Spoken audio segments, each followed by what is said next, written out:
Subscribe करें और bell दबाएं ताकि कोई खबर रह न जाए।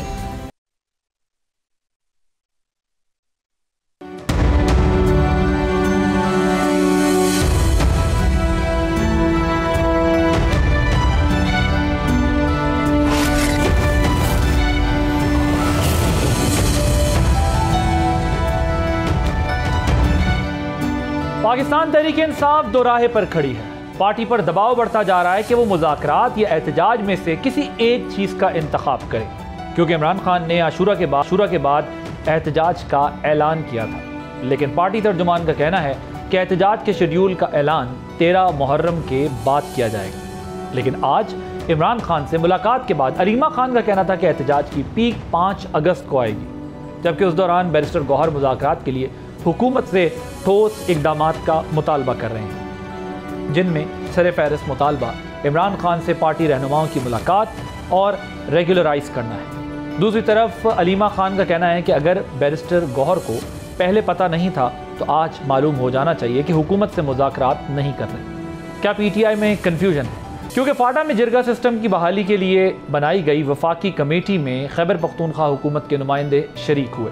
बावजूद इसके कि चेयरमैन PTI बैरिस्टर गौहर ने इस कमेटी के क़याम को सूबाई मामले में मुदाखलत और आइन की खिलाफ वर्जी करार दिया था। देखना है कि इस दो अमली की वजह क्या है। दूसरी तरफ खैबर पख्तूनख्वा हुकूमत का रुख JUI की तरफ कर दिया।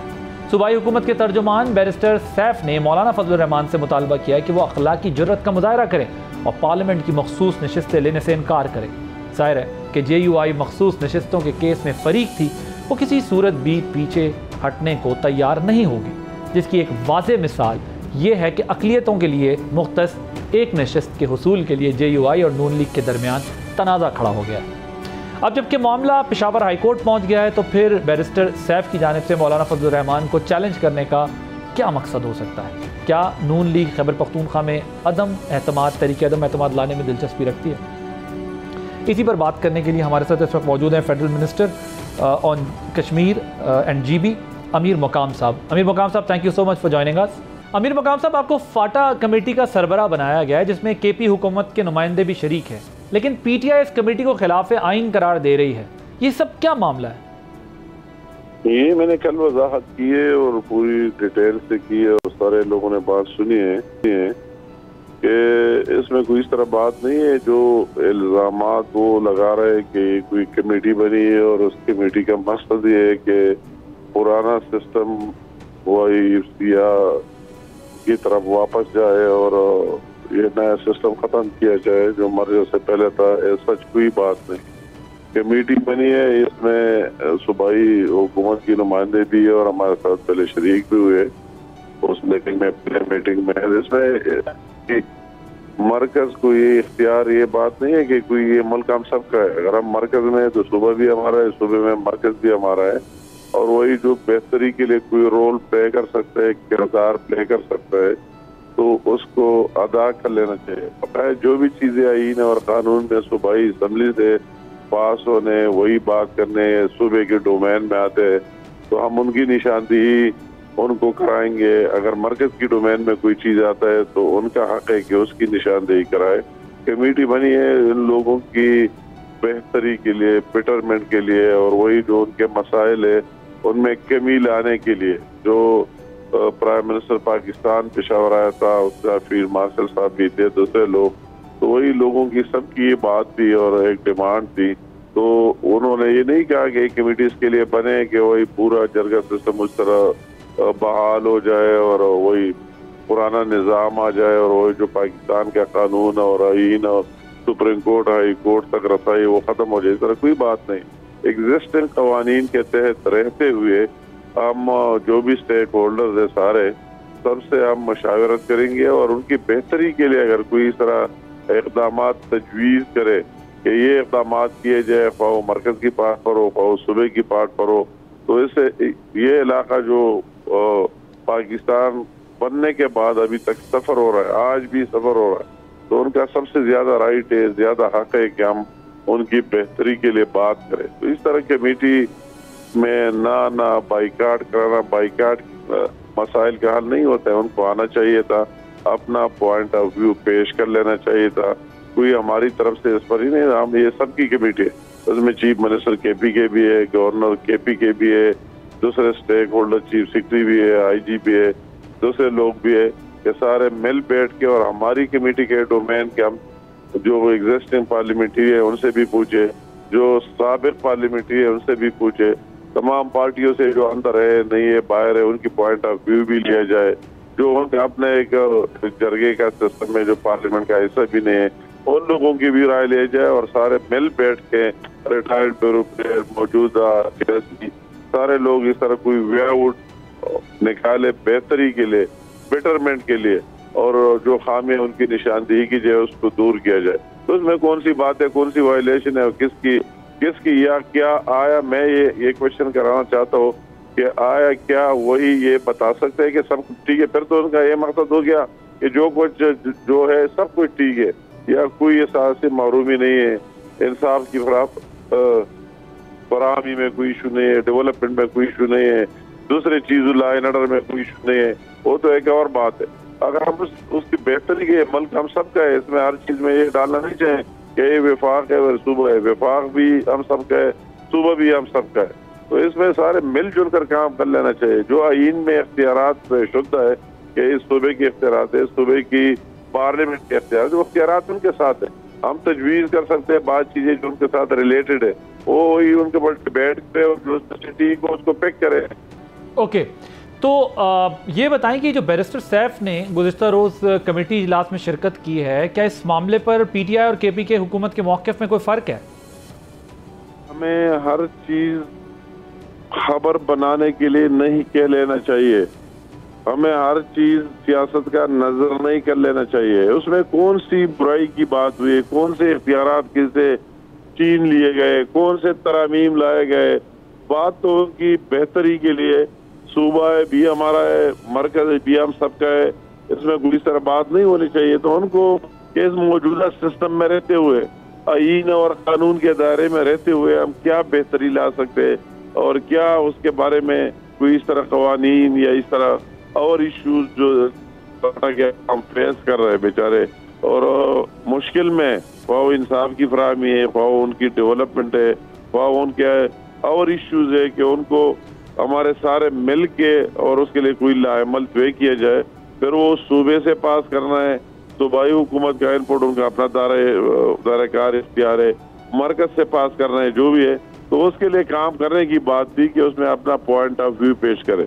तो ये ना मैं कहता हूँ अपने सियासत चमकाने के लिए अब फाटा की आवाम के साथ ज्यादती है, नाइंसाफी है, और उनके उन मुसीबतों के जो जिनसे वो गुजर रहा है उनका एहसास ना होना है। तो ये जो क्या नून लीग KP असम्बली में आपकी ये कुछ खबरें चल रही हैं अदम एतमाद वाली, तो क्या आपकी पार्टी इसमें इंटरेस्टेड है? मैंने कहा कि पाकिस्तान की पॉलिटिक्स में कोई बात हरफ आखिर नहीं होती है, और या मौके महल के मुताबिक कुछ भी हो सकता है, वो टाइम और वक्त की बात है। सच फिलहाल न कोई हमारी इस तरह मोमेंट है, ना हमारी कोई इस तरह बातचीत किससे की है, मगर ये हमारा एक आईनी और कानूनी हक जरूर है जो मौके महल को देखते हुए उस पर बातचीत की जा सकती है। तो वोट ऑफ नो कॉन्फिडेंस के लिए कोई आपका JUI से रब्ता हुआ है? ठीक है, आप कह रहे हैं कि अभी हमारा कोई इस तरह का प्लान नहीं है, लेकिन ऑप्शन टेबल पर मौजूद है। नहीं, मतलब है हमारे इस बारे किस तरह अभी तक नहीं हुआ है, और नहीं इस तरह हमने कोई स्टार्ट लिए कि सबसे बड़ा इशू ये है कि बस लाओ इसी पर तवानाई खर्च करो, आदमी एतमाद इधर हो, जब उनकी अपनी आपस में उनकी सफ़ों में आप देख रहे यकसुई है ही नहीं, वो तो 20 ग्रुपों में डिवाइड है, कोई इधर कोई उधर, और सारे आज़ाद लोग हैं। तो वही वक्त के साथ टाइम के साथ गुजर कर सब कुछ सूबे की मफाद को मद्देनजर रखते हुए, पाकिस्तान के मफाद को मद्देनजर रखते हुए सब कुछ हो सकता है टाइम और वक्त के मुताबिक। As such feel at the moment आपने मुझसे सवाल किया, एज सच कोई इस तरह बात नहीं। तो ये क्या PTI के साथ मुज़ाकरात का अमल आगे बढ़ाने के लिए आप लोग कुछ उनको फैसिलिटेट करेंगे, कोई उनके पार्टी चेयरमैन से, हेड से मुलाकातें कराने के लिए? नहीं, हम तो हमेशा रखते हैं, इसमें तो कोई दूसरी राय ही नहीं है। हम तो कहते हैं कि मुल्क की नेशनल इश्यूज पर हर वक्त डिबेट होना चाहिए, मुज़ाकरात होना चाहिए, एक दूसरे को कायल कर लेना चाहिए, एक दूसरे की राय का एहतराम कर लेना चाहिए, हमारी तो पार्टी का ये सियासत, ये मौक़िफ़ हम सब की है, मगर उनकी अपनी एक मौक़िफ़ है और अपनी एक स्टांस है। ओके, सो केपी में एक खुसूसी नशिस्त, मखसूस नशिस्त के लिए जो JUI के साथ नून लीग का मसला चल रहा है, वो झगड़ा क्या है?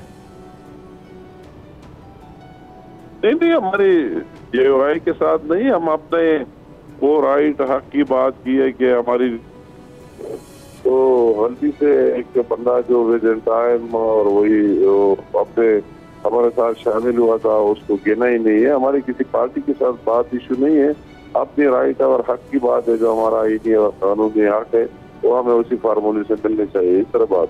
तो क्या है आपकी गवर्नमेंट की एक्सपेक्टेशन? PTI डायलॉग की तरफ जा रही है या एहतजाज की तरफ? ये कोई एहतजाज तो कर ही नहीं सकता है, पहले एहतजाज ये करे भी कोई उसके साथ करेगा नहीं। ये मेरा रजिया है, ये खुद भी उसी साइड पर जाएंगे, अल्लाह खैर ये सिस्टम चलता रहेगा, तरक्की की तरफ जाएगा। Right, thank you so much. अमीर मकाम साहब, federal minister on GB and Kashmir, हमारे साथ मौजूद, कमेटी के चेयरमैन भी हैं।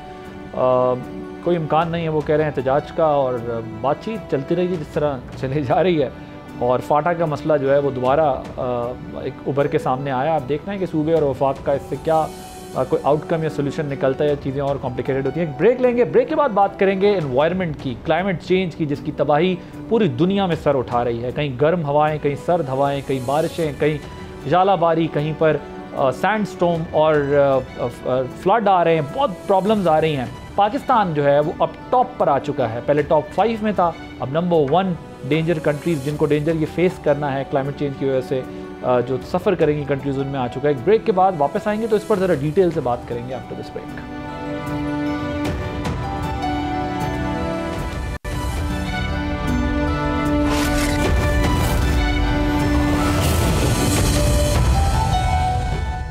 पाकिस्तान समेत दुनिया भर में मौसमियाती तब्दीली शदीद खतरा बन चुकी है। हालिया दिनों में अमेरिका की रियासत टेक्सास में सैलाब से 100 से ज़ायद अफराद हलाक हो चुके हैं, जबकि यूरोप में हीट वेव ने मामूलात ज़िंदगी दरहम बरहम कर दिया है और दर्जा हरारत के नए रिकॉर्ड कायम हो रहे हैं। पाकिस्तान में भी अर्ली मानसून ने तबाही मचा रखी है। 25 जून से अब तक 74 अफराद जान की बाजी हार चुके हैं। सैलाब, बारिशों और आंधियों ने अरबों रुपए का माली नुकसान पहुंचाया है।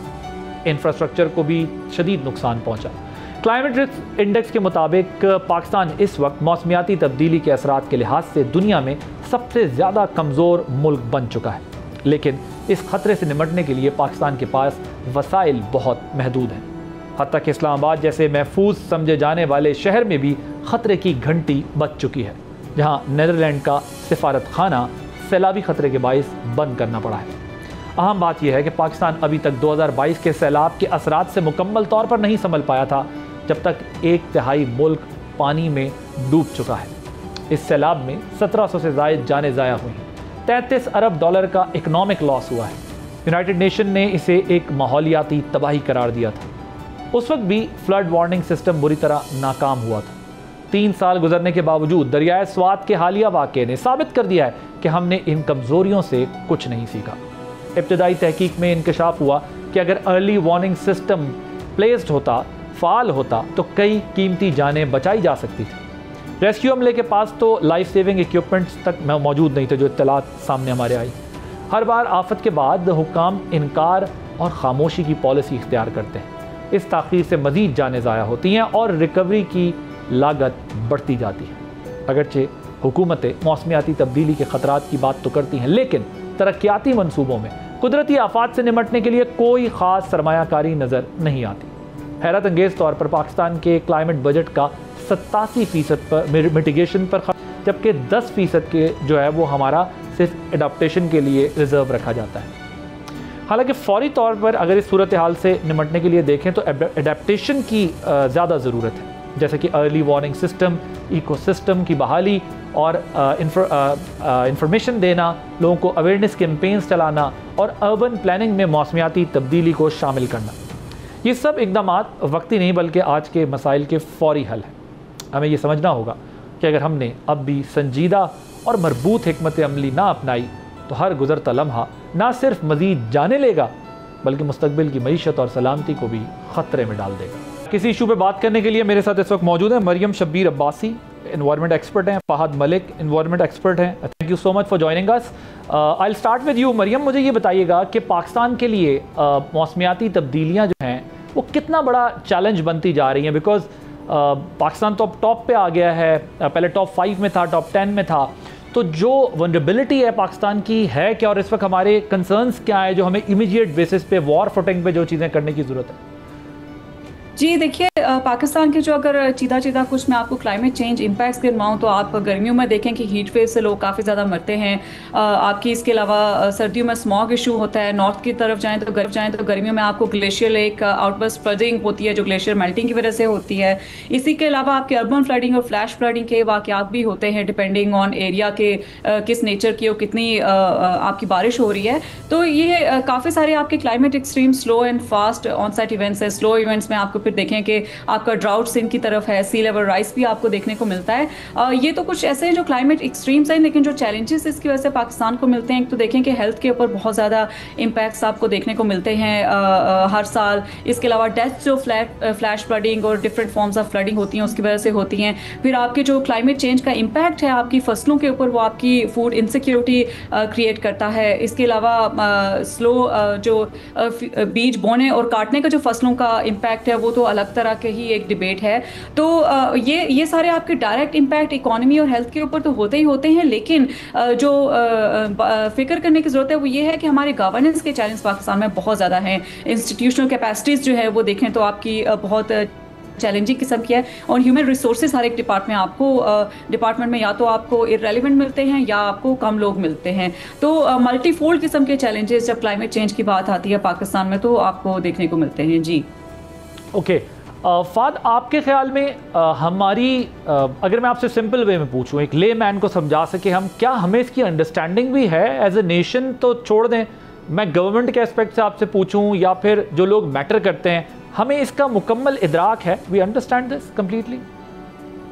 देखें, अगर आपने क्लाइमेट चेंज, क्लाइमेट वल्नरेबिलिटीज़ और एनवायरमेंटल प्रोटेक्शन को एक आईनी लेंस से देखना है, क्योंकि मैं एक एनवायरमेंटल लॉयर भी हूँ, तो हम जितनी रेगुलरली एनवायरमेंटल इश्यूज़ के ऊपर लिटिगेट करते हैं उससे तो यही लगता है कि शायद गवर्नमेंट लेवल पे भी अंडरस्टैंडिंग नहीं है।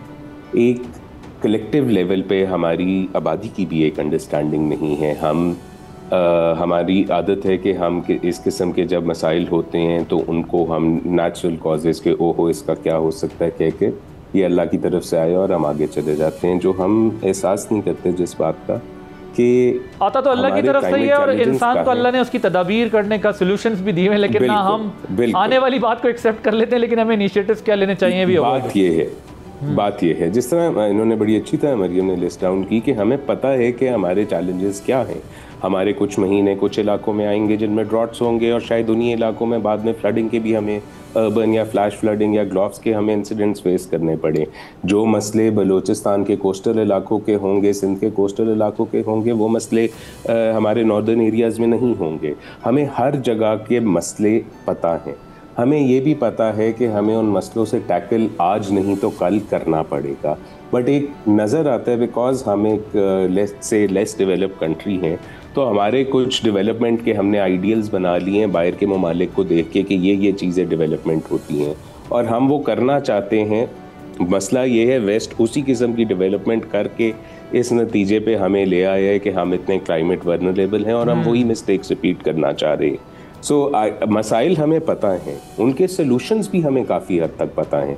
हमें पता है कि किन चीज़ों के सॉल्यूशन हमारे पास हैं, यानी किन चीज़ों को हम रोक सकते हैं, किन चीज़ों के ऊपर हम मिटिगेटरी मेजर्स ले सकते हैं कि हम वो एक्टिविटीज़ ही ना जनरेट करें जो हमें क्लाइमेट वल्नरेबल करें। जिस तरह अगर हमें पता है कि हमारे शहरों के अंदर हवा आलूद हो रही है इस चेंजिंग एनवायरनमेंट और चेंजिंग क्लाइमेट की वजह से, तो हम फिर उसके कॉजेज़ यानी कि गाड़ियाँ, इंडस्ट्रियाँ, उसके ऊपर फोकस करके एक सोल्यूशन लेकर आए। हमें पता है कि कुछ चीज़ें हैं जिनको हम नहीं रोक सकते, जो ग्लोबल वार्मिंग की वजह से, टेम्परेचर राइज़ की वजह से हमारे जो ग्लेशियर्स पहले से बहुत ज़्यादा तेज़ी से अब मेल्ट कर रहे हैं। और ये बात हमें पता है क्योंकि हम जब ट्रैवल करके नॉर्दर्न एरियाज़ जाते हैं तो हम कहते हैं जी पहले वहाँ ग्लेशियर होता था, अब नहीं है।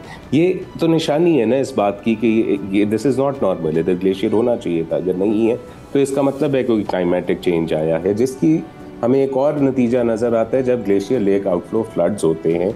और उसकी वजह से हमारे नॉर्दर्न एरियाज़ में हम रेगुलरली सुनते हैं जी इतने होटल गिर गए, इतने घर गिर गए। बने किधर हुए? उन्हीं बैंक्स के ऊपर जहां से वो पहले एक दफा गिर चुके हैं, जहां से पहले एक दफा फ्लड गुजर चुका है। हम हर 3 से 4 साल बाद एक मेजर फ्लड का इशू फॉर एग्जांपल सवात में देखते हैं और हम उन्हीं होटल्स को दोबारा गिरता हुआ देखते हैं क्योंकि हम अडेप्टेशन नहीं करते, हम एहसास नहीं करते इस बात का कि जी ये अब एक रेगुलर अकरेंस है, यहाँ पे हम पहले ही डैमेज होता हुआ देख चुके हैं, तो हमें रिलोकेट करना है इस सारे एरिया को या इस सारी पट्टी को। सो हमारे पास ये सारे सॉल्यूशंस अवेलेबल हैं। अनफॉर्चुनेटली ये सॉल्यूशंस हमें नज़र नहीं आते। हमें पता है कि हम अर्ली वार्निंग सिस्टम्स इम्प्लीमेंट करके फ्लैश फ्लडिंग की वजह से जो अमवात होती हैं और जो अमलाक का नुकसान होता है उसको भी हम रोक सकते हैं अगर हमारे पास एक अच्छा अर्ली वार्निंग सिस्टम हो, लेकिन हम उसके ऊपर इन्वेस्ट नहीं करते। हम खैर मैं बात लंबी होगी, शायद मैं आपकी बात से हट भी गया हूँ, लेकिन बात यह है कि हमें मसाइल का पता है, हमें सॉल्यूशंस का पता है, लेकिन फिर हमें पता लगता है कि एक हमारी जो लिमिटेड बजट है वो एक आर्टिफिशियल डेवलपमेंट के ऊपर स्पेंड किया जा रहा है। वो सड़कें चौड़ी करने में, ब्रिजेस, क्लाइमेट चेंज की मिनिस्ट्री तो हमारे यहाँ अनफॉर्चुनेटली क्लाइमेट चेंज की मिनिस्ट्री तो हमारे यहाँ जो है या खुड्डे लैंड करने के लिए या एडजस्ट करने के लिए किसी को दी जाती है कि चलो भाई ये आप इनको एडजस्ट करने के लिए ये मिनिस्ट्री दे दें या किसी को खुडे लाइन अगर आपने करना हो। मगर चैलेंजेस हमारे सामने। जी you wanted to say something. अगर मैं इस पे एक बात कहूँ, देखें मिनिस्ट्री की तरफ से तो एक शायद पॉलिसी आनी ज़रूरी होती है, लेकिन लेजिस्लेचर हमारे हम आजकल पार्लियामान को जितना सुप्रीम बार बार हम दोहराते हैं इस बात को कि हमारी पार्लियामान सुप्रीम है, तो हमारी पार्लियामान ने एक कानून पाकिस्तान एनवायरमेंटल प्रोटेक्शन एक्ट नामी बनाया हुआ है, हर सूबे में भी है। उस कानून के तहत पूरे सारे सूबों के अंदर एनवायरमेंटल प्रोटेक्शन एजेंसीज मौजूद हैं। उनकी पॉलिसी लेवल के ऊपर हमने उनको ये कानूनी तौर पे पावर्स दी हुई हैं कि वो इन चीज़ों के ऊपर मैयज़ भी ले सकते हैं। उनको लगे कि जो एक्शन एनवायरमेंटल बेनिफिट के लिए नहीं होगा उसको रोक भी सकें। इदारे एग्जिस्ट करते हैं। हमारे क्लाइमेटिक डिज़ास्टर से डील करने के लिए हमारे पास प्रोविंशियल और नेशनल लेवल के ऊपर डिज़ास्टर मैनेजमेंट अथॉरिटीज़ भी हैं, और हमारे पास एक मिनिस्ट्री ऑफ क्लाइमेट चेंज भी है जो एक फोरम है जहाँ पे ये सारे एक दूसरे से बात कर सकते हैं। इंस्टीट्यूशनल स्ट्रक्चर तो अवेलेबल है। बात वही है जैसा मरियम ने भी जिक्र किया कि हमें अक्सर वहाँ पे ऐसे लोग नहीं नज़र आते जिनके अंदर मसले को समझने की और उसका सोल्यूशन निकालने की कॉम्पिटेंस हो। ठीक। मरियम ये बताइएगा कि ये स्वात के केस में भी हमने देखा कि अर्ली वार्निंग्स के लिए जो रिक्वायरमेंट होती हैं, जो टूल्स रिक्वायर्ड होते हैं, वो वहाँ प्लेस नहीं थे। अब जो क्लाइमेट चेंज है, आपकी क्या असेसमेंट है कि कितना इकोनॉमिक लॉस हमें देगा, और जो एक ह्यूमन लाइफ का लॉस है वो कितना हो सकता है? क्योंकि हमने देखा था 2022 का जो फ्लड आया था उसमें we lost 1700 lives and billions of rupees, और उसके लिए एक फिर कैंपेन चली कि जी बाहर जाना है, पैसे लाने, लोगों को कन्विंस करना है कि जी ठीक है हमसे प्लेज किया गया। उसका क्या स्टेटस है? उस पर दुनिया ने क्या कोई तवज्जो दी है? उस पर कुछ अमल हुआ है? या हमारे पास जो रिसोर्सेज हैं, क्योंकि दुनिया के लिए एक बहुत बड़ा चैलेंज है, क्या वो हम उससे निमट भी सकते हैं? क्योंकि मुझे नहीं लगता कि हमारे बजट में कोई ऐसी फिस्कल स्पेस मौजूद है जिस पे इतने बड़े चैलेंज से निमट सकें without mobilizing our resources from outside. देखिए आदिल, पाकिस्तान में आप इस वक्त देखें जो आपकी स्मॉग की वजह से, हीट वेव्स की वजह से, फ्लडिंग की वजह से ये आती हैं नॉन इकोनॉमिक लॉसेस में, जिनको यूएन भी रिकग्नाइज नहीं करता, लेकिन बहुत सारे ममालिक अब इस पर पुश करने की कोशिश कर रहे हैं कि यूएन और इस जैसे इदारे जो माली इमदाद देते हैं वो इसको रिकग्नाइज करें। अब देखिए कि for the longest time Pakistan जैसे ममालिक पाकिस्तान और जैसे बहुत सारे ममालिक G77+ चाइना जो है वो मिलके नेगोशिएट करने की डेवलप ममालिक के साथ कोशिश तो करते हैं कि पेरिस एग्रीमेंट जो 2015 में साइन हुआ था उसके अंडर टेक्नोलॉजी ट्रांसफर जी इन ममालिक ने करना है, कैपेसिटी बिल्डिंग करनी है, फंड्स प्रोवाइड करने, मिटिगेशन, अडेप्टेशन और लॉस एंड डैमेज फंड जो दुबई में भी फाइनलाइज हुआ था कॉन्फ्रेंस में।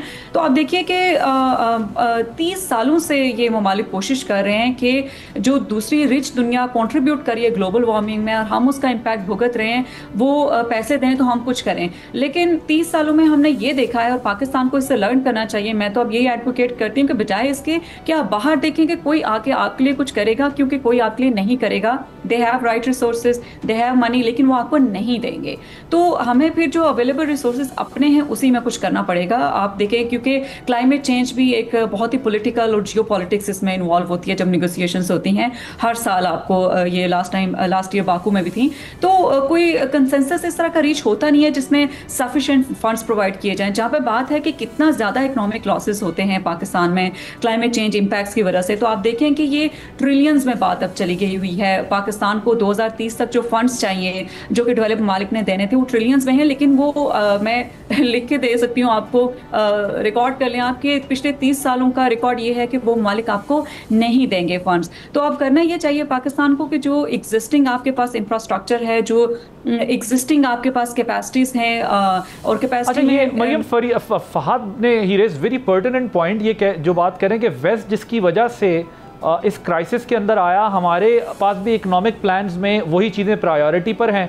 ठीक है, उस इकोनॉमी पे तो उसका इम्पैक्ट आता है, लेकिन एनवायरनमेंट की सूरत में वो सब बह जाएगा। ऐसे है कि आप एक खूबसूरत सा पैलेस जो है वो अपने रिवर के पास आबाद करें और उसके लिए आप बहुत सारी एफर्ट करें, आप उस पर सोलर भी लगाएं और आप उसको जो है वो अर्थक्वेक प्रूफ बनाएं, सब कुछ, लेकिन अगर फ्लड आएगा फिर तो वो बह जाएगा। So I totally agree with him कि हमारी प्रायोरिटीज़ का भी मसला है, और मुझे तो समटाइम्स लगता है हमारी अंडरस्टैंडिंग का भी मसला है, क्योंकि जो करंट लॉट अनफॉर्चुनेटली हमारी है वो शायद उसको कंप्लीटली अंडरस्टैंडिंग भी नहीं है कि ये चैलेंज है क्या। अब अगर मैं आपसे ये पूछूँ, ये जो आप कह रही हैं कि हम अपने रिसोर्सेज को खुद मोबिलाइज करें, क्योंकि ये तो चैलेंज बहुत बड़ा है, तो क्या कर सकते हैं हम, कैसे कर सकते हैं? जी देखिए, सबसे पहले तो आदिल ये जो फंड्स एलोकेट होते हैं डिफरेंट मिनिस्ट्रीज में, आप देखेंगे बहुत सारे इदारे आपको ऐसे नजर आएंगे जिनके रोल्स ओवरलैपिंग हैं और डबल जॉब होती है, या तो जॉब होती नहीं है, क्योंकि एक इंस्टीट्यूट समझता है कि दूसरा करेगा, दूसरा समझता है तीसरा करेगा। तो जो गोल्स हमारी मिनिस्ट्रीज के हैं, मिसाल के तौर पर आप पेट्रोलियम एंड एनर्जी की देखें मिनिस्ट्री, तो उसके जो गोल्स और जो फंड्स होते हैं वो बिल्कुल ऑपोजिट बात कर रहे होते हैं क्लाइमेट चेंज मिनिस्ट्री के, क्योंकि climate change pro environment pro climate change की बात कर रही होती है। तो सबसे पहले तो कोऑर्डिनेशन और जो रोल्स हैं हमारे इदारों को, उनको आइडेंटिफाई करने की जरूरत है, उस पर काम करने की जरूरत है कि किस तरह से मिल के बेहतरी की तरफ काम कर सकते हैं। आप देखें कि अगर आपने इन्वायरमेंट को बेहतर बनाना है तो आपको जो आपके अफाद बात कर रहे थे कि जो डेवलपमेंट है it's just not economic.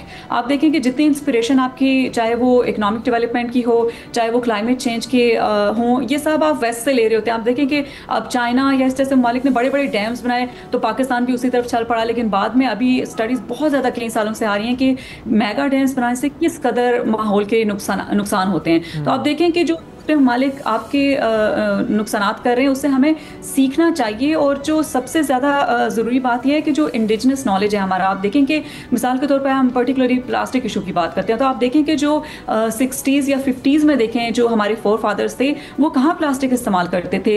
They survive in the same environment, वो एनवायरनमेंट का ख्याल रखते थे, कम कपड़े पहनते थे, ज़रूरत के मुताबिक पहनते थे, प्लास्टिक का इस्तेमाल नहीं करते थे, एक ही थैला होता था जिसमें शॉपिंग करते थे। तो मेरा ख्याल है कि हमें अपनी इंडिजिनस प्रैक्टिसेस की तरफ, ट्रेडिशनल प्रैक्टिसेस की तरफ जाने की जरूरत है। हमें नहीं चाहिए ये बताने के लिए कि हमारा क्लाइमेट चेंज के लिए हल क्या है। जो हमारी लोकल प्रैक्टिसेस हैं, जो हमारे हैं, उनकी तरफ अगर हम वापस जाएं तो हम माहौल को बचा सकते हैं। और उसका मतलब ये है कि जो आपकी करंट जो आपकी इकोनॉमिक ट्रेजेक्ट्री है जिसकी तरफ हम जाना चाह रहे हैं उसको अवॉइड करें, बल्कि प्रो एनवायरनमेंट और सस्टेनेबल डेवलपमेंट की हम बात करें जिसमें एनवायरनमेंट के एंगल को हम कभी भी मिस ना करें। मिसाल के तौर पर तजावज़ात की फ़ाद ने बात की, तो आप देखें कि जो तजावज़ात सवात में बनाई गई, जो आताबाद लेक के ऊपर है, एनवायरमेंटलिस्ट कब से रो रहे हैं कि कितना वो उसके अंदर अनट्रीटेड जो है वो वेस्ट जा रहा होता है, आपके माहौल को ख़राब कर रहा है। तो आप देखें कि ये जो तजावज़ात हैं इनका अप्रूवल आपकी लोकल गवर्नमेंट्स देते हैं, आपके लोग देते हैं, तो वो अप्रूवल देते हैं। तो गवर्नेंस का प्रॉब्लम आज आके आपके लिए होता है कि गवर्नेंस जो हमारे इंस्टीट्यूशन हैं उनको फिक्स करने की जरूरत है कि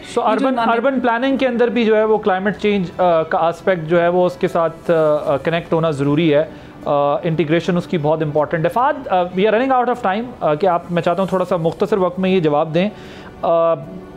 शॉर्ट टर्म, मिड टर्म या लॉन्ग टर्म तो चले हम देख ही रहे हैं, लॉन्ग टर्म तो पिछले कई सालों से, मुझे शॉर्ट टर्म या मिड टर्म बताएं कि हम उस चैलेंज से जो है कैसे निपटें, और ज़रा इसको भी इलैबोरेट कीजिएगा कि एग्री के लिए या फूड सिक्योरिटी के लिए क्या डेंजर है पाकिस्तान में। मरियम ने बड़ा अच्छा पॉइंट उठाया, ये जो डैम हमारे यहाँ बड़े बड़े डैम्स की बातें हो रही होती हैं। अगर आप स्मार्ट प्लानिंग करें और टाउन्स में या जो सिटीज़ हैं, जो छोटे शहर हैं या रूरल साइड है आपकी, वहाँ पर आप छोटे डैम्स बनाकर ये रन ऑफ द रिवर, बहुत सारे ऑप्शंस मौजूद हैं जो हम अभी डिस्कस नहीं कर सकते, हमारा तो वक्त कम है। लेकिन अगर मैं आपसे पूछूं मिड टर्म या शॉर्ट टर्म क्या प्लानिंग हो चाहिए, वन, और दूसरा एग्री को या इकोनॉमी इसको हमारे फूड सिक्योरिटी को क्या चैलेंजेस है?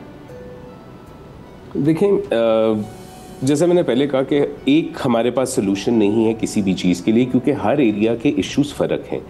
लेकिन एक चीज़ कॉमन है सब में कि हमारी मॉनिटरिंग इंस्टीट्यूशंस होने ज़रूरी हैं, और मॉनिटरिंग इंस्टीट्यूशंस उतने ही अच्छे होंगे जितनी उनके पास अच्छी मॉनिटरिंग इक्विपमेंट होगी। तो इन द शॉर्ट टर्म कोई भी सोल्यूशन देने से पहले आपको अपना डेटा गैदर करना होता है ना, आपको फैक्ट्स एंड फिगर्स पता होने चाहिए। तो सबसे पहले हर क्लाइमेट वल्नरेबल एरिया में, चाहे वो ड्रॉफ का ख़तरा हो, चाहे वो फ्लैश फ्लडिंग का ख़तरा हो, चाहे अर्बन फ्लडिंग का ख़तरा हो, चाहे हीट वेव का हो, चाहे माहौल हवा की आलूदगी का हो, जो भी मसला हो, उसके मॉनिटरिंग मैकेनिज्म्स एग्जिस्ट करें, ताकि शॉर्ट टर्म में कम से कम लोगों को एट द वेरी लीस्ट एक वार्निंग तो दी जा सके ना कि जी ये मसला आ रहा है, हमारे पास शायद सोल्यूशन ना हो इसका, लेकिन ये मसला आ रहा है, तो इस मुताबिक अपने आप को रीओरिएंट करें और इसके मुताबिक एहतियाती तदाबीर लें। सो शॉर्ट टर्म में तो monitoring and early warning mechanism, adaptation, लोग तैयार हों पहले चैलेंज से निपटने के लिए। एडेप्टेशन बिल्कुल इज मोर इम्पोर्टेंट। क्या बिल्कुल, एडेप्टेशन का पहला स्टेप ही है इंफॉर्मेशन गैदरिंग, दूसरा स्टेप ये डिसेमिनेशन। पहले इंफॉर्मेशन गैदर करें और फिर उसको रियल टाइम डिसेमिनेट तो करें कि भाई आपके एरिया में ये वल्नरेबिलिटी इस वक्त एग्जिस्ट कर रही है, यू आर वांट कि आप कम से कम एट योर इंडिविजुअल लेवल ही कोई मैयज ले लें। ये ना हो कि कोई बैठा नाश्ता कर रहा हो एक दरिया के अंदर, क्योंकि पानी बड़ा हल्का जा रहा है, बट अनफॉर्चुनेटली यहाँ पर तो कोल फाइट प्रोजेक्ट उस जगह लग जाता है जहाँ पर डेंजर हो, उसकी अर्बन एरिया के लिए चैलेंज हो, जस्ट बिकॉज कि आपको आपकी कॉन्स्टिट्यूशनल प्रॉब्लम्स होती हैं, आपको उनको एड्रेस करना होता है, अपनी कॉन्स्टिट्यूंसी को कन्विंस करना होता है कि जी हमने आपके पास इकोनॉमिक जोन बना दिया है और यहाँ से आपको जॉब्स क्रिएट होंगी, लेकिन विदाउट रियलाइजिंग दैट फैक्ट के कोल फायर प्रोजेक्ट की लोकेशन क्या होनी चाहिए। सो आप एक अगर लास्ट बात करें, छोटी सी बात करूँगा। देखिए, डेविड वॉलिस वेल्स नामी एक राइटर है, उसने एक आर्टिकल लिखा था द अनइनहैबिटेबल अर्थ, जिसके अंदर उसकी सारी बात ये थी कि हम ना ह्यूमन बीइंग्स हमेशा से अस्यूम करते रहे हैं कि भाई जब सर पे पड़ेगी ना हम सोल्यूशन निकाल लेंगे। हमें ये एहसास नहीं है कि जहाँ तक क्लाइमेट चेंज का मामला है सर पे पड़ के गुजर गई है और हम अभी तक एहसास ही नहीं हुआ हमें इस चीज़ का, क्योंकि एक ह्यूमन नेचर है कि जब एहसास हो जाए सेवेरिटी ऑफ प्रॉब्लम का हम कोई सोल्यूशन निकालना शुरू कर देते हैं। हमें एहसास ही नहीं हुआ कि कब पानी लिटरली और फिगरेटिवली सर के ऊपर से गुजर गया। एंटोनियो गुटेरेस जो यूएन के जनरल सेक्रेटरी हैं, वो पिछले 2 साल से सिर्फ साल डेढ़ से तो कम से कम सिर्फ एक बात कर रहे हैं कि आप सारी दुनिया एक दूसरे के साथ जंगे करने में मसरूफ़ है। क्लाइमेट चेंज जो हमारा सबसे बड़ा मसला है इस वक्त पूरी दुनिया का, उसके ऊपर कोई फोकस नहीं करता, उसके ऊपर आप लोग अभी तक एकेडमिक राइट जा रहे हैं। और दूसरी तरफ पूरी दुनिया के पास इतना पैसा है कि वो जंगे लड़ सकते हैं। थर्ड वर्ल्ड वॉर से बड़ा जो है वो क्राइसिस हम सबका वेट कर रहा है दुनिया का, बट अनफॉर्चुनेटली अमेरिका ने अपनी क्लाइमेट चेंज की जो वेबसाइट है या जो वो डिपार्टमेंट है वही American president is not interested to continue that. तो अब अमेरिका जैसा मुल्क को डिसोसिएट कर रहा है, डिटैच कर रहा है। अमेरिका जैसा मुल्क जो है वो WHO के फंड्स बंद कर रहा है और UN से खुद को, और वो तो नेटो से खैर उनका पर्सनल मैटर है, लेकिन फिर भी वो अब अपने आप को सब चीज़ों से डिटैच करें जो एक सुपर पावर कंसीडर की जाती है जिसकी responsibility is more than anyone else. But Maryam Shabbir Abbasi, Fahad Malik, thank you so much for joining us. We'll have another conversation on this subject. ये बड़ा डिटेल से डिस्कस करने वाला सब्जेक्ट है, इसको दोबारा डिस्कस करेंगे। क्लाइमेट चेंज सीरियस थ्रेट है, सही बात है। इसमें अगर मैं आपको मुख्तसरन इसको कंक्लूड कर सकूँ तो पहले लोगों को अवेयरनेस देने की ज़रूरत है, ताकि जो हम अपने तौर पर क्राइसिस क्रिएट कर रहे हैं उससे थोड़ा सा बचें। बाकी एक लंबा सब्जेक्ट है जिसके ऊपर आगे हमें बहुत संभल के चलने की ज़रूरत है, वरना पाकिस्तान टॉप पर आ चुका है, बल्कि अब टॉप 5 नहीं बल्कि टॉप 2 कंट्रीज़ के अंदर है जो इसमें वनरेबल हैं क्लाइमेट चेंज के अंदर। आज लंबा से इजाज़त दीजिए, अल्लाह हाफ़िज़।